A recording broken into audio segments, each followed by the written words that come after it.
नमस्कार दोस्तों, मैं लेकर के आया हूं आप सभी के लिए एक बार फिर से जेटेट 2025 सब्जेक्ट पेडागोजी, जिसका VVI MCQ, वो भी नए सिलेबस पर आधारित। पिछला क्लास में मेरा आप देखे होंगे कि जितने भी सवाल था सब एक से एक बढ़कर था, जो बहुत ही प्रॉफिटेबल था। बहुतों लोगों का कॉल आया, मैसेज आया और हमारा जो है आप सभी ने हौसला बढ़ाया। इसके लिए आप सभी को बहुत बहुत धन्यवाद। और मैं लेकर के एक बार फिर से आया हूं। आप सभी को एक पहले बता देना चाहता हूं कि ये मिशन सिलेक्शन एकेडमी जो है, ये आप सभी के लिए गिरिडीह में इसका ऑफलाइन क्लास भी शुरू होने वाला है। अभी शुरू नहीं हुआ है, बहुत ही जल्दी शुरू होने वाला है, जहां पर आप ज्वाइन कर सकते हैं और अपना नामांकन करवाने के बाद जो है इस बैच को आप प्रारंभ कर सकते हैं।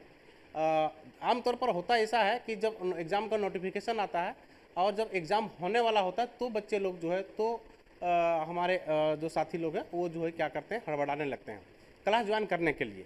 लेकिन वहाँ पे क्या होता है कि इतना कम समय होता है जो सिलेक्शन नहीं हो पाता है, जो है उसका टेट निकल नहीं पाता है। ये सीटेट में भी आप देखते होंगे और जेटेट में भी आपको देखने को मिलेगा।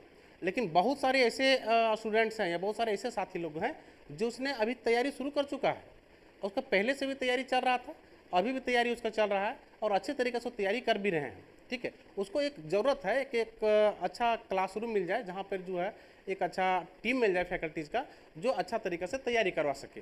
तो उसी को लेकर के हम सभी ने सोचा है और यहाँ पे शुरू किया है। तो आप नीचे में जो स्क्रीनिंग चल रहा है उसको देख करके आप उस नंबर पर कॉल करके अपना जो है बुकिंग करवा सकते हैं। ठीक है, चलिए मैं क्लास को आगे बढ़ा रहा हूँ आप सभी के लिए। एक बार फिर से जेटेट 2025 को लेकर के मैं आया हूँ। ये रहा आपके लिए पहला सवाल, और ये आपका पिछला क्लास का अंतिम सवाल था, जिसको मैं आप लोगों के लिए छोड़ के रखा था कि गर्भ में बालक को विकसित होने में कितने दिन लगते हैं। ठीक है, देखिएगा, अब ऑप्शन पर गौर करिएगा। आप आपके लिए ऑप्शन है 150 दिन, 280 दिन, 210 दिन और 390 दिन। तो अगर आप इस चीज़ पर थोड़ा सा भी ध्यान देंगे तो आपको सही उत्तर जो है देखने को मिल सकता है। आप जानते हैं कि इसमें से जो है कोई भी बच्चा गर्भ में 9 महीने तक रहता है। कितने दिन तक? 9 मंथ। ठीक है, अब एक महीने में 30 दिन, इसको हम अगर 30 से मल्टीप्लाई कर दें, गुना कर दें, तो आपको देखने को मिलेगा 270 दिन। ठीक है, 270 दिन। कोई भी ऑप्शन में 270 दिख रहा है? नहीं दिख रहा है।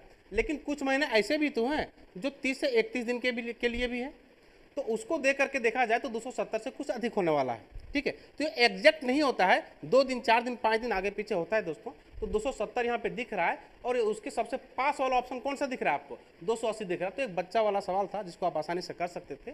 ठीक है, चलिए अगला सवाल की ओर मैं आगे बढ़ रहा हूँ।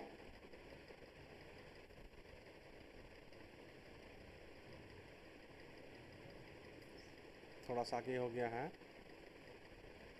स्थूल गामक कौशल का उदाहरण दें। यहाँ पे 4 गो ऑप्शन दिख रहा है, स्थूल गामक कौशल का उदाहरण दें। इसमें से 4 ऑप्शन है: चित्र बनाना, सुई पकड़ना, तेज चलना, धागे में मोती पिरोना। ठीक है, अब इसके अनुसार से देखिए 4 ऑप्शन है, मैं बता देना चाहता हूँ। एक होता है स्थूल गामक कौशल, एक होता है सूक्ष्म गामक कौशल। ये 2 प्रकार का कौशल है। जहाँ पे ज़्यादा ताकत लगता है कोई काम करने में, वैसा कौशल और वैसा कार्य जहाँ जिसको करने में इंसान को ज़्यादा ताकत लगता है, उसको हम लोग जो है स्थूल गामक कौशल के रूप में समझते हैं। और जो काम करने में बहुत कम ताकत लगता है, कम ताकत के माध्यम से उस काम को हम संपन्न कर सकते हैं, पूरा कर सकते हैं, उसको हम लोग सूक्ष्म गामक कौशल के नाम से जानते हैं। अब आप चारों ऑप्शन पर आइए, आपके लिए आंसर जो है सामने दिख भी रहा होगा। चित्र बनाना बिल्कुल आसान काम है। सुई पकड़ना ये भी आसान काम है, ये नहीं होगा। सुई पकड़ना ये भी आसान काम है। यहाँ देखिए, धागे में मोती का पिरोना, धागे में मोती को पिरोना, ये भी बिल्कुल आसान काम है, जहाँ पे हमारा मांसपेशी का अधिक कार्य नहीं होता है। तो तेज चलना, कोई भी बंदा, कोई भी लोग जो है तेज चलते हैं जब, तो जो है उसका पूरा मांसपेशी अधिक मजबूती के साथ वह उसको कार्य करना पड़ता है। तो क्या हो जाएगा? स्थूल गामक कौशल के रूप में तेज चलना। ठीक है, तो इसमें से अगर सूक्ष्म गामक कौशल के बारे में पूछा जाता तो आपका ये भी सही होता, ये भी सही होता, ये भी सही होता। वो अगले आगे सवाल आपको देखने को मिल भी सकता है, या फिर घर में आप प्रैक्टिस करते होंगे तो इस प्रकार का सवाल को आप आसानी से बना सकते हैं। तो इसमें से मैं 2 प्रश्न बता चुका हूँ। एक स्थूलगामक कौशल के बारे में बता चुका हूँ और सूक्ष्मगामक कौशल के बारे में बता चुका हूँ। और ये भी बता दें कि ये सभी सवाल फिर से मैं बता रहा हूँ आपको बहुत ही महत्वपूर्ण आपके लिए होने वाला है। ठीक है, चलिए अगले प्रश्न की ओर मैं आगे बढ़ रहा हूँ। विकास का अधोगामी सिद्धांत बताता है कि विकास किस ओर से किस ओर तरफ बढ़ता है। बहुत अच्छा सवाल है। विकास का अधोगामी सिद्धांत, सबसे पहले यहाँ पे मैं पिछला क्लास में भी इस प्रकार का क्वेश्चन था जिसको आप गौर किए होंगे, अगर आप अच्छा से क्लास को देखे होंगे तो विकास का जो सिद्धांत होता है उसमें से जो है कोई भी बच्चा का विकास दो प्रकार से होता है। जो शारीरिक विकास होता है उसके बारे में बता रहा हूँ मैं। एक होता है सर से पैर की ओर और दूसरा होता है केंद्र से बाहर की ओर। पहले सर से पैर की ओर और दूसरा केंद्र से बाहर की ओर। ठीक है, तो यहाँ पे देखिए, यहाँ पे अधोगामी सिद्धांत के बारे में जो है चर्चा करना है। अधोगामी सिद्धांत, विकास का अधोगामी सिद्धांत। अब विकास का अधोगामी सिद्धांत, कुछ और भी सिद्धांत होते हैं, लेकिन मैं यहाँ पर विकास का अधोगामी सिद्धांत के बारे में मैं बात कर रहा हूँ, और जो होता है सिर से पैर की ओर। बाकी जटिल से सरल, केंद्र से बाहर, सामान्य से विशिष्ट, ये सभी अलग प्रकार का जो है सिद्धांत के अंतर्गत आता है। लेकिन अधोगामी सिद्धांत की जब बात करता हूं तो इसमें से आता है सिर से पैर की ओर। ठीक है, आपके लिए सटीक उत्तर क्या हो जाएगा? सिर से पैर की ओर। याद रखेंगे, विकास का अधोगामी सिद्धांत मतलब सिर से पैर की ओर। ठीक है, चलिए मैं अगले प्रश्न की ओर मैं आगे बढ़ रहा हूं।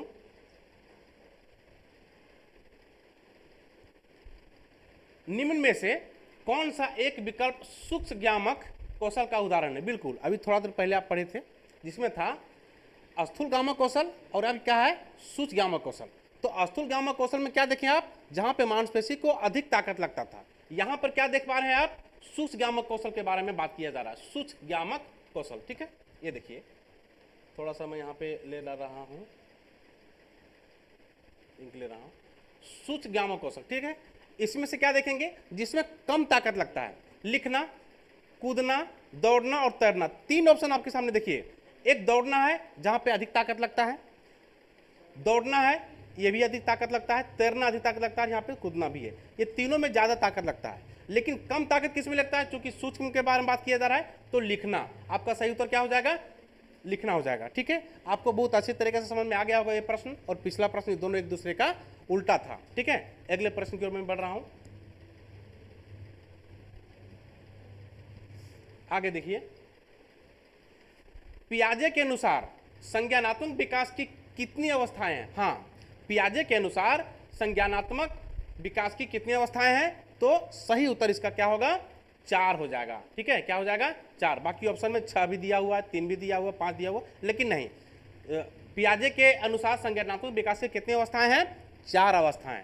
4 अवस्थाओं के बारे में अगर बात करूं तो मैं बता देना चाहता हूं। पहला क्या होता है? एक होता है 0 से 2 वर्ष तक की अवस्था, दूसरा होता है जाकर के 2 से 7 वर्ष तक की अवस्था, तीसरा होता है 7 से 11 वर्ष तक की अवस्था, और चौथा होता है 11 से 14 वर्ष तक की अवस्था। ये 4 प्रकार की अवस्था जो होता है, जो पियाजे ने अपने संज्ञानात्मक विकास के रूप में दिया है। तो सही उत्तर क्या हो जाएगा दोस्तों? 4। ठीक है, अगले प्रश्न की ओर बढ़ रहे हैं। ये देखिए, अगला प्रश्न आपके सामने ये है, अधिगम एक डैश और डैश प्रक्रिया है। 2 जगह यहाँ पे खाली जगह दिया हुआ, इसमें से सही उत्तर क्या होगा? तो पहला ऑप्शन में है सरल और व्यक्तिगत, जटिल और निष्क्रिय, जटिल और सक्रिय, सरल और रैखिक। तो इसमें से सब देखा जाए तो सही उत्तर क्या हो जाएगा? ठीक है, इसमें से चलिए, इसमें से देखिए, अधिगम एक डैश और डैश प्रक्रिया है। तो ऑप्शन देखिए, सरल और व्यक्तिगत, जटिल और निष्क्रिय, जटिल और सक्रिय, और सरल और रैखिक। चारों ऑप्शन में अगर देखेंगे तो इस प्रश्न को हम अगर एलिमिनेट मेथड से बनाएं, एलिमिनेट मेथड का मतलब होता है कि कौन सा ऑप्शन नहीं हो सकता है। क्योंकि दो जगह है ना, तो हमको इसको हटा सकते हैं, क्योंकि दोनों में सही होना चाहिए। अब यहाँ पे देखिए, कोई भी अधिगम क्या व्यक्तिगत होता है? नहीं, व्यक्तिगत नहीं होता, इसलिए आपका ये व्यक्तिगत के कारण ये ऑप्शन आपका गलत हो गया, इसलिए हम इसको यहीं पे गलत कर देते हैं। ठीक है, आगे बढ़िए। कोई भी अधिगम जो होता है, सीखने की जो चीज़ होता है, सीखने की प्रक्रिया होता है, क्या वो निष्क्रिय होता है? क्या निष्क्रिय होकर के मैं अधिगम कर सकते हैं? नहीं कर सकते हैं, इसलिए आपका ये भी ऑप्शन गलत हो गया। देख पा रहे हैं किस प्रकार से एलिमिनेट कर रहे हैं? आगे देखिए, यहाँ दिया हुआ जटिल और सक्रिय और यहाँ दिया हुआ सरल और रैखिक। क्या अधिगम रैखिक हो सकता है? नहीं, रैखिक नहीं होता, ये बहुआयामी होता है। बहुतों प्रकार से हम जो है अधिगम की प्रक्रिया कर सकते हैं। रैखिक नहीं होता, रैखिक होता है एक तरीके से। इसलिए यहाँ पे ऑप्शन को एलिमिनेट मेथड से इस प्रश्न को मैं सॉल्व कर चुका हूँ। ये आपका सही उत्तर क्या हो जाएगा, जटिल और सक्रिय, यानी कि ये जटिल आपका यहाँ पे हो जाएगा और सक्रिय आपके यहाँ पे आ जाएगा। तो क्या हो जाएगा, अधिगम एक जटिल और सक्रिय प्रक्रिया है। हाँ, अधिगम जो होता है वो बहुत आसान काम नहीं है। यहाँ पे सोचने, समझने, जानकारी इकट्ठा करने और जो उसको दिमाग में बैठाने और फिर जो उसको क्रियान्वयन करने में भी महत्वपूर्ण भूमिका निभाना पड़ता है। इसलिए अधिगम एक जटिल प्रक्रिया भी है, साथ साथ में यह कैसी प्रक्रिया है, सक्रिय प्रक्रिया है। आप निष्क्रिय होकर के चीज़ों को नहीं सीख सकते हैं, इसलिए क्या हो जाएगा, ये अधिगम एक सक्रिय प्रक्रिया भी है। ठीक है, चलिए अच्छा से इस प्रश्न को आप सॉल्व कर चुके हैं। अगले प्रश्न की ओर बढ़ रहे हैं। ये रहा आपका अगला सवाल। कोहलबर्ग विकास के क्षेत्र में जाने जाते हैं। तो कोहलबर्ग विकास के क्षेत्र में जाने जाते हैं। अब यहाँ पे देखिए, संज्ञानात्मक, शारीरिक, ज्ञानक और नैतिक। हाँ, तो कोहलबर्ग जो है इसका 4 ऑप्शन में बात करें तो आप जानते होंगे कि कोहलबर्ग नैतिक विकास के रूप में, कोहलबर्ग विकास के क्षेत्र में जाने जाते हैं। तो किस क्षेत्र में जाने जाते हैं, नैतिक विकास के क्षेत्र में। कोहलबर्ग यानी कि नैतिक विकास के क्षेत्र में। संज्ञानात्मक, शारीरिक, ज्ञानक, इसके लिए अलग अलग जो है विद्वान ने अपना अपना सिद्धांत दिया है, जिसको मैं आगे बताएंगे। अभी तो जस्ट शुरुआत है, आप तो क्लास में जुड़िए और जो है क्लास जुड़ने के बाद जो है सब्सक्राइब करिए चैनल को और साथ में अपने दोस्तों के साथ शेयर करिए, उनको भी जोड़वाइए और तब जा कर के जो है हम लोग एक मजबूती के साथ आप सभी के लिए भी, हम लोग सभी आप और हम, आप लोग और हम लोग मिल करके इस क्लास को हम लोग और अच्छा आगे बनाने वाले हैं। ठीक है दोस्तों, चलिए कोहलबर्ग का ये हो गया। अगले प्रश्न की ओर बढ़ रहे हैं। ये रहा आपका अगला सवाल। आरटीआई अधिनियम 2019 के अनुसार शिक्षकों के लिए प्रति सप्ताह काम के निर्धारित घंटे हैं। हाँ, ये आरटीआई अधिनियम कब, 2009 के बारे में बात किया जा रहा है। जानते भी हाल ही में 2020 का जो है आरटीआई अधिनियम आया हुआ है, जिसके बारे में पिछला क्लास में एक क्वेश्चन लेकर के हम आए थे। इस क्लास में 2009 के आरटीआई के बारे में एक प्रश्न लेकर के हम आए हुए हैं। ये बहुत ही महत्वपूर्ण सवाल है, आप जानते होंगे। तो देखिए इसके उत्तर को बनाने का प्रयास करिए, और नहीं तो मैं बता रहा हूँ 40 घंटे, 42 घंटे, 45 घंटे और 47 घंटे, ये 4 प्रकार से दिया हुआ है कि आरटीआई अधिनियम 2009 के अनुसार शिक्षकों को प्रति सप्ताह, प्रतिदिन नहीं, प्रति सप्ताह, प्रत्येक सप्ताह में कितने घंटे काम करने का लक्ष्य दिया गया है, तो 45 घंटे, 45 घंटे। ये आपका सही उत्तर होगा। ठीक है, आगे बढ़े।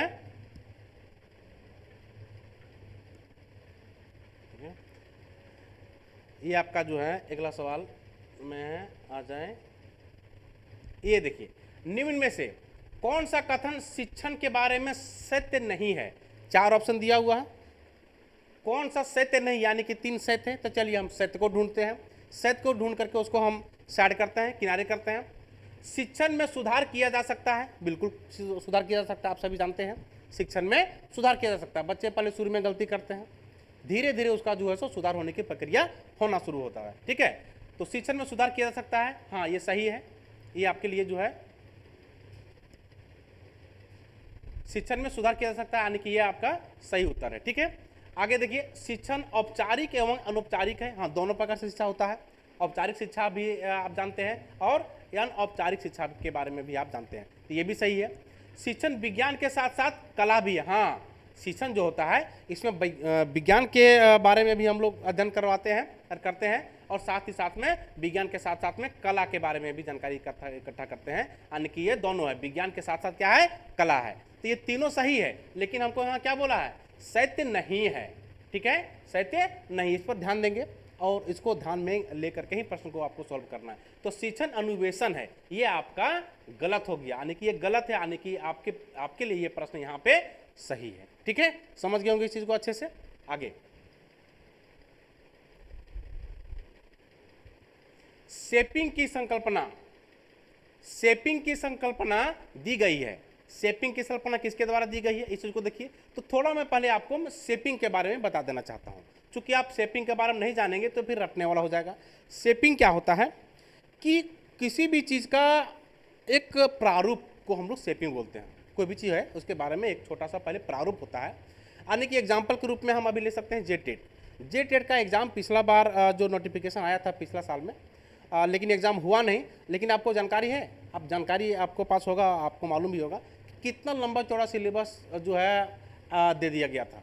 ठीक है, अब अभी भी कंफ्यूजिंग में बहुत सारे स्टूडेंट्स हैं कि इस बार अगर जेट टेट मेरा आने वाला है, जो जेट टेट आने वाला है उसकी पूरी संभावना है, तो उसका सिलेबस क्या होगा, उसका क्या सिलेबस होगा, जटिल होगा कि सरल होगा, लंबा सा होगा कि छोटा किया जाएगा सिलेबस, पिछले बार के जैसा होगा कि नया दिया जाएगा, इसके बारे में तो ये क्या है कि कुछ पता नहीं चल पा रहा है।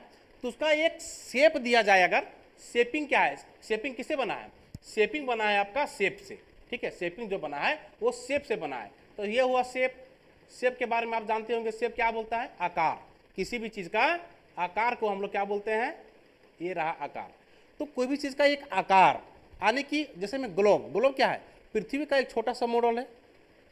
ग्लोब जो है वो पृथ्वी का एक छोटा सा मॉडल है, तो उसका एक शेप हो गया, आकार हो गया। उसी प्रकार से किसी भी चीज का शेप को हमको क्या बोलते हैं, शेप की संकल्पना। तो दिया गया है कि शेपिंग जो होता है किसी भी चीज का एक छोटा सा प्रारूप होता है, जिसके माध्यम से हम चीजों को अच्छा से अनुमान लगा सकते हैं।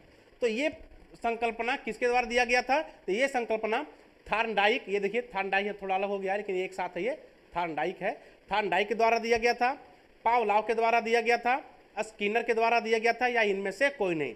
तो आपका सही उत्तर क्या हो जाएगा इसमें से, स्किनर। आपको याद रखना है कि शेपिंग की संकल्पना का जो है थ्योरम में सिद्धांत जो है ये स्किनर के द्वारा दिया गया था। ठीक है, याद रखेंगे। अगले प्रश्न की ओर बढ़ रहे हैं। बच्चों में सृजनात्मक का विकास करना विकास के किस आयाम से संबंधित है। हाँ, सृजनात्मक। अब सृजनात्मक क्या होता है, सृजनात्मक मतलब हुआ क्रिएटिविटी। किसी भी चीज को जब रचना करते हैं, तैयार करते हैं, तो वो बच्चा जो है किस रूप में करता है, क्या शारीरिक रूप से करता है, शारीरिक रूप से करता है, मानसिक रूप से करता है, सामाजिक रूप से करता है, या फिर नैतिक रूप से करता है। चीजों को समझिए। इसको, इस प्रश्न को बनाने के लिए थोड़ा सा आपको अपने से दिमाग लगाने की भी आवश्यकता है। एग्जाम में ऐसा सवाल आपको मिल भी सकता है। हम ये नहीं कह रहे हैं कि आपका यही एक सवाल एग्जाम में आएगा, लेकिन इस प्रकार का सवाल आपका एग्जाम में आ सकता है। तो वहां पे क्या करेंगे, वहां पे अपना दिमाग का जो है इस्तेमाल करेंगे। सृजनात्मक है, सृजनात्मक क्या होता है, जब किसी चीज का निर्माण करते हैं, तो निर्माण करने के लिए क्या करना पड़ता है, सबसे पहले उसको मानसिक रूप से सोचना पड़ता है। ठीक है, तो शारीरिक ना होगा उत्तर, ये गलत है। सामाजिक तौर से क्या करेगा, जब खुद से ही तो सृजनात्मक करना है। नैतिक रूप से क्या करेगा, यहाँ पे जो है सो कोई रिस्पेक्ट की भावना है नहीं, यहाँ पे मानसिक तौर पर उसको मन में पहले सोचना पड़ेगा कि इस चीज को हम कैसे करें। जैसे हम क्लास ले रहे हैं, तो ये क्लास शुरू करने के लिए कितना कुछ करना पड़ा होगा। ठीक है, आप अंदाजा लगा सकते हैं कि पहले सोचे हैं, सोचने के बाद जो चीज़ों को इकट्ठा किए हैं। ठीक है, बोर्ड व्यवस्था करना पड़ा, यहाँ पे बहुत सारा जो है सो इंफ्रास्ट्रक्चर डेवलप करना पड़ा, इसके बाद जो है क्लास शुरू हो पाया। इसीलिए क्या करना होता है, सबसे पहले मानसिक तौर पर सोचना पड़ता है, यानी कि इसका सही उत्तर क्या होगा, मानसिक हो जाएगा। ठीक है, तो बच्चों के सृजनात्मक का विकास करना विकास के किस आयाम से संबंधित है, तो मानसिक आयाम से संबंधित है। ठीक है, याद रखेंगे, आपका सही उत्तर आपका ये हो जाएगा। ओके, आगे बढ़ रहे हैं। डिस्ग्राफिया, डिस्ग्राफिया एक प्रकार का क्या है, डिस्ग्राफिया फिर से बोल रहे हैं, बीएड डीएलएड जो भी स्टूडेंट लोग किए होंगे, आप करके ही तैयारी कर रहे होंगे, तो ये सब वर्ड आपको बहुत देखने को मिला होगा। जो भी आप एग्जाम दे रहे होंगे वहाँ पे इस प्रकार का वर्ड आपको बहुत देखने को मिला होगा। अरे इतना ही नहीं है, डिसकैलकुलिया के बारे में भी आप सुने होंगे। ठीक है, तो इस प्रकार से और भी है। फिर जो है डिसलेक्सिया के बारे में सुने होंगे, यहाँ पे डिस्ग्राफिया है। तो इसका एक अलग से इसके बारे में एक क्लास लेकर के हम आएंगे, बहुत अच्छे तरीके से केवल इसके बारे में एक क्लास लेकर के आएंगे, जो कितने प्रकार का जो है चीज़ है, जो शारीरिक या क्षमता है। देखिए, यह क्षमता शारीरिक या क्षमता है, तो कितने प्रकार का उसको हम एक साथ लेकर के आएंगे और उसको हम क्लास में ही अच्छे तरीके से ट्रिक के माध्यम से याद भी करवा देंगे। अभी इस प्रश्न का उत्तर हम लोग करते हैं। डिस्ग्राफी एक प्रकार का क्या है, तो चलन अक्षमता है, दृष्टि दोष का, मानसिक मंदता का, या अधिगम अक्षमता है। तो ये है अधिगम अक्षमता, यानी कि चीजों को सीखने में सक्षम नहीं है, वो क्या है, यह सक्षम है। ठीक है, तो इसका उत्तर क्या हो जाएगा आपका, अधिगम या क्षमता। डिस्ग्राफिया क्या है, अधिगम या क्षमता। अब डिस्ग्राफिया अधिगम अक्षमता है, अब इसमें से किस प्रकार का क्षमता है, तो वो होगा आपका लिखने की क्षमता। क्या होगा, लेखन अक्षमता। उसको हम लोग अगले प्रश्न में हो सकता है आगे मिल जाएगा, उसमें आप देखेंगे। अभी फिलहाल हम यहाँ पे आगे बढ़ेंगे, तो इस प्रश्न का उत्तर आपका क्या हो जाएगा, डी ऑप्शन हो जाएगा। ठीक है, आगे निम्नलिखित में से कौन सा एक जन्मजात अभिप्रेरक नहीं है। हाँ, यहाँ 4 ऑप्शन दिया हुआ है, 4 में से 3 जो होगा आपका जन्मजात होगा, एक जन्मजात नहीं होगा। हमको लगता है इस प्रश्न का उत्तर आप खुद से कर सकते हैं। देखिएगा, अच्छा सा सवाल है, भूख, नींद, दर्द परिहार और उपलब्धि। तो कौन सा चीज़ है जो जन्मजात होता है? तो जानते हैं कि कोई भी बच्चा जब जन्म लेता है तो वह तो ही जो है उसको भूख लग जाता है, वो रोने लगता है, उसको दूध पीना होता है। तो इस प्रश्न का उत्तर में से अगर हम देखेंगे तो कौन सा जन्मजात अभिप्रेरक नहीं है, यानी कि भूख है। कोई बच्चा को जन्म से ही भूख लगता है, इसलिए ये आपका सही है, यानी कि इस प्रश्न के लिए ये आपका गलत उत्तर हो जाएगा। ठीक है, ये प्रश्न क्या हो जाएगा आपका, ये गलत उत्तर हो जाएगा। आगे, नींद, हाँ ये भी बच्चा को नींद चाहिए, छोटा बच्चा होता है तो काफ़ी सोता है, जानते हैं, तो नींद भी चाहिए, इसलिए ये भी आपका इस ऑप्शन के लिए गलत उत्तर हो जाएगा। दर्द, हाँ बिल्कुल, कोई बच्चा को दर्द भी होता है। ठीक है, दर्द क्या, हर किसी को दर्द होता है, जितने भी लिविंग थिंग सजीव वस्तु है सबको दर्द होता है। तो ये भी आपका सही है, यानी कि इस प्रश्न के लिए गलत उत्तर है। तो कौन सा नहीं है, तो उपलब्धि। ठीक है, कोई भी बच्चा जन्म लेगा तो क्या उपलब्धि लेकर के आएगा? क्या वो IAS IPS या कोई बड़ा सा पुरस्कार लेकर के आएगा? नहीं, तो वो जन्म से नहीं होता, वो यहाँ आने के बाद वृद्धि करेगा, विकास करेगा, ठीक है, पढ़ेगा लिखेगा, फिर जाकर के समाज में नाम कमाएगा और फिर वो उपलब्धि हासिल करेगा। ठीक है, तो इसलिए आपका ये इस प्रश्न का क्या उत्तर हो जाएगा, ये उपलब्धि हो जाएगा। ठीक है, आगे बढ़ रहे हैं।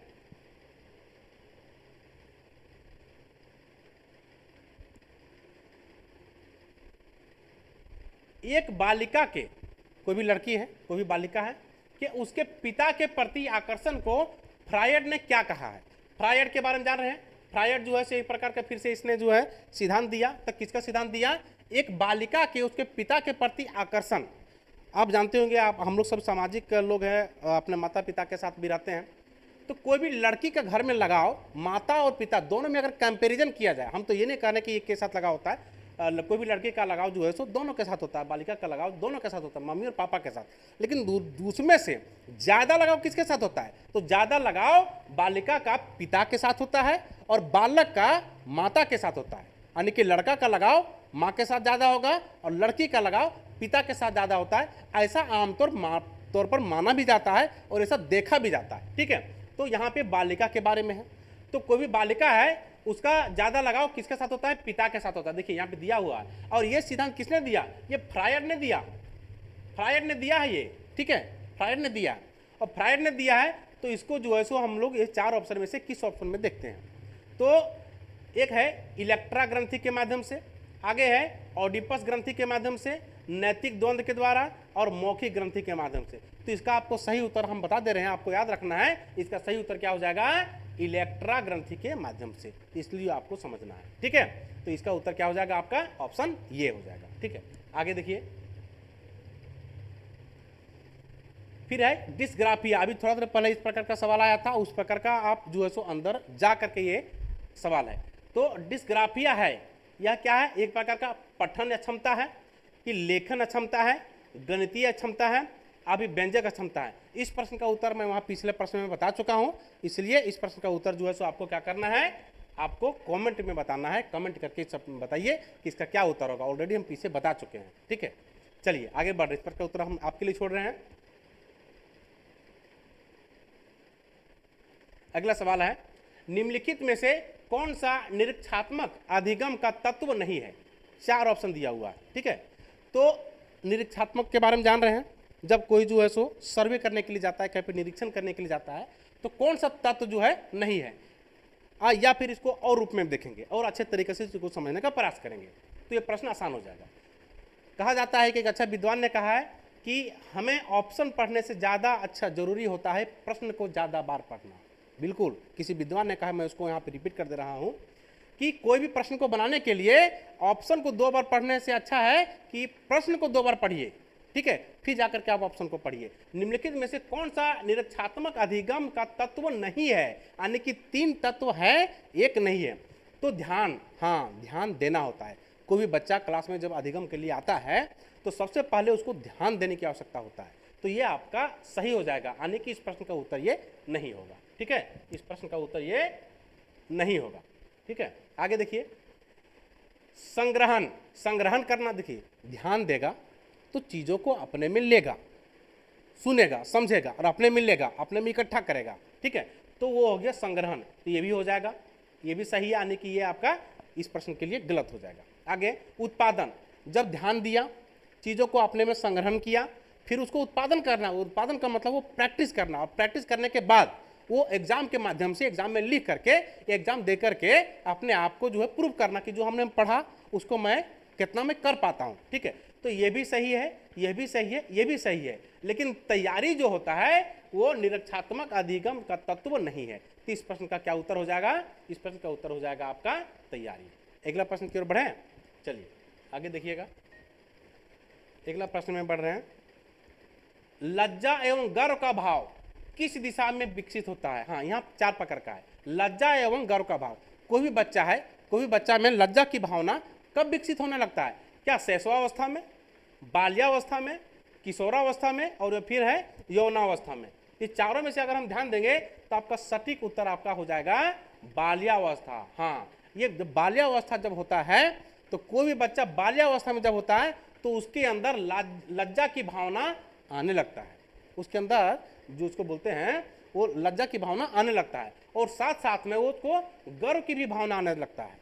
और ये दोनों के अलावे ईर्ष्या, द्वेष, ये सभी चीज़ों के बारे में उसके मन में भावना आने लगता है। और बाल्यावस्था के बाद जब किशोरावस्था आ जाता है तो ये और अधिक व्यापक हो जाता है, मतलब ये और अधिक बढ़ जाता है। लेकिन वही जब शैशवावस्था होता है तो उसके बारे में किसी को पता नहीं चलता है कि उसका जो है कोई क्रिटिसाइज कर रहा है, कोई आलोचना कर रहा है, कि कोई उसका प्रशंसा कर रहा है। लेकिन ये बाल्यावस्था से ये बच्चा, कोई भी बच्चा जो है वो अपना माइंड करना लगता है, उस चीज़ को समझने लगता है और उसके बारे में सोचने लगता है। ठीक है, तो लज्जा एवं गर्व का भाव कब होगा? बाल्यावस्था। तो सही उत्तर क्या होगा इस प्रश्न के लिए? बाल्यावस्था। आगे बढ़े,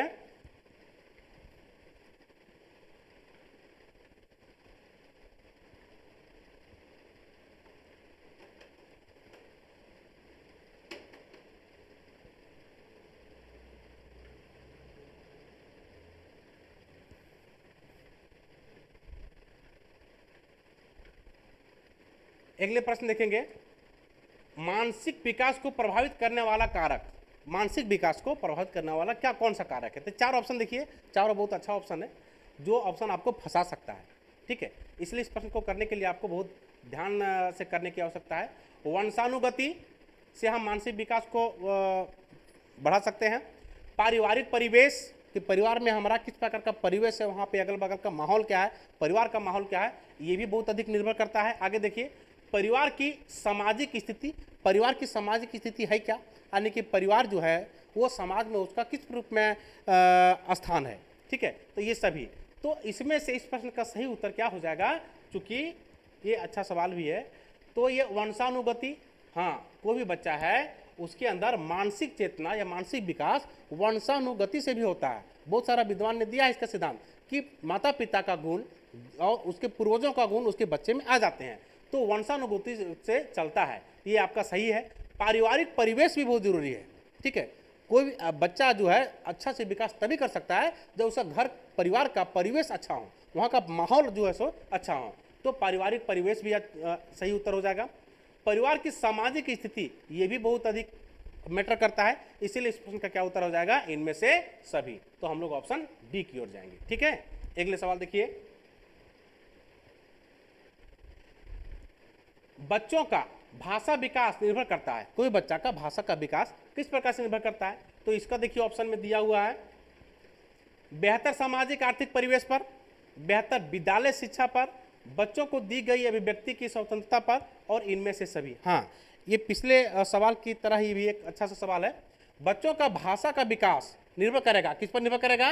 कि बेहतर सामाजिक और आर्थिक परिवेश पर। अगर सामाजिक परिवेश और आर्थिक परिवेश अच्छा है तो उस बच्चा का भाषा का विकास अच्छा होगा। इसको अगर हम सरल रूप में समझेंगे तो हम क्या देखेंगे कि ग्रामीण क्षेत्र वाले जो बच्चे होते हैं, जहाँ पे जो वहाँ का जो आसपास का जो भाषा होता है, ठीक है, खोरठा टाइप का जो भाषा होता है, वो बच्चा ज़्यादा सीखता है। ठीक है, लेकिन वही जब शहरी माहौल में वो बच्चा पहुँच जाता है तो उसका बोलने का तरीका, रहन सहन का तरीका जो है वो बदल जाता है। ठीक है, तो इसलिए हम कह सकते हैं कि बेहतर सामाजिक और आर्थिक परिवेश जो है बहुत अधिक इसमें से मैटर करता है। ठीक है, तो ये आपका सही है। आगे देखिए, बेहतर विद्यालय शिक्षा पर। हाँ, विद्यालय ठीक है, सभी का मकसद होता है कि अधिगम करवाना, बच्चे को अच्छा शिक्षा देना, उसको अच्छे जगह पर पहुंचाना, लेकिन उसमें से विद्यालय में भी अलग अलग प्रकार है, सभी विद्यालय एक जैसे नहीं है, कुछ में अलग प्रकार से चीज़ों को ट्रीट किया जाता है, बच्चे के साथ व्यवहार किया जाता है, उसको अधिगम करवाने का अलग तरीका है,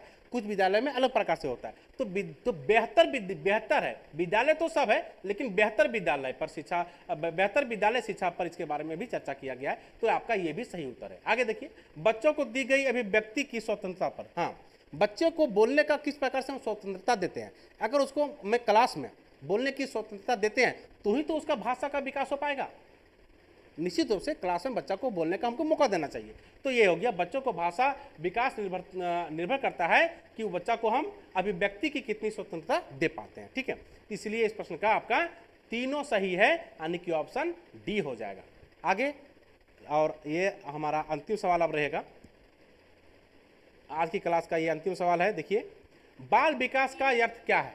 बाल विकास, ठीक है, जो इस चैप्टर के माध्यम से हम अभी शुरुआत किए हैं, बाल विकास। तो बाल विकास का अर्थ क्या है। तो बच्चों की लंबाई, चौड़ाई और मोटापे। कोई बच्चा लंबाई उसका बढ़ गया, चौड़ाई और मोटापा बढ़ गया, तो क्या हम ये बोलेंगे कि बच्चा का विकास हो गया? नहीं, केवल लंबाई, चौड़ाई और मोटाई से बच्चा का विकास नहीं हुआ। तो ये आपका जो है सो सही उत्तर नहीं है, ये आपका गलत हो गया। ठीक है, ये आपका गलत है। मानसिक और बौद्धिक समर्थ का विकास, मतलब दिमागी तौर पर बच्चा तेज हो गया, बौद्धिक तौर पर भी बच्चा तेज हो गया, बहुत तेज हो गया वो, मानसिक तौर पर भी और बौद्धिक तौर पर भी।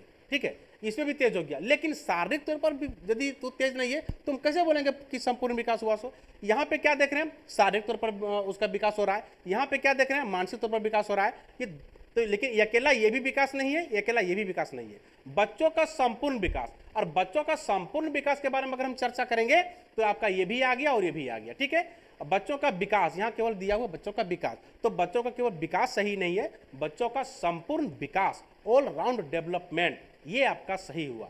तो आपका 20 नंबर प्रश्न का आपका ऑप्शन सही उत्तर क्या हो जाएगा, बच्चों का संपूर्ण विकास। तो ये था आज का क्लास का कुल मिलाकर के 20 सवाल, जिसको हम आपके लिए लेकर के आए। इस प्रश्न को अगर आप देखेंगे तो आप पाएंगे कि यह सभी एग्जाम के दृष्टिकोण से बहुत ही महत्वपूर्ण है। इसको आप अपने नोटबुक में, कॉपी में लिखिए और इसको समय समय पर इसको अभ्यास करते रहिए, आपको बहुत अधिक फायदा होगा। फिर से मैं बोल देना चाहता हूँ कि मिशन सिलेक्शन एकेडमी आप सभी के लिए एक अच्छा सा ये टेट एग्ज़ाम को क्वालिफाई करने के लिए एक प्लेटफॉर्म लेकर के आया है, जिसमें से आप खुद से जुड़िए और अपने जुड़ने के साथ साथ अपने साथी लोगों को भी इस वीडियो को शेयर करिए, जहां अधिक से अधिक हो सके वहां तक शेयर करिए और उनको भी इस क्लास से जोड़ने का प्रयास करिए। और हम सभी भी अपने ओर से पूरी कोशिश कर रहे हैं कि बहुत कम समय में हम लोग अच्छा करने के प्रयास करेंगे आप सभी के लिए, और निश्चित रूप से आपका ये टेट एग्ज़ाम क्वालिफाई करने में हम लोगों की पूरी भूमिका रहेगी और उसका आप लोग लाभ भी उठाइए। ठीक है, तो ऑफलाइन क्लास के माध्यम से भी आप क्लास में जुड़ सकते हैं, जिसका आप कॉन्टैक्ट नंबर के माध्यम से आप संपर्क कर सकते हैं। वो ऑफलाइन क्लास अभी शुरू नहीं हुआ है, लेकिन बहुत जल्द शुरू करेंगे। अप्रोक्स मान के चलिए कि दुर्गा पूजा तक जो है सो ऑफलाइन क्लास आपका शुरू हो सकता है। ठीक है, तो बस इतना ही, और इतना ही के साथ आपसे मैं विदा ले रहा हूँ। अगले क्लास में मिलते हैं एक बार फिर से। आप सभी को जय हिंद।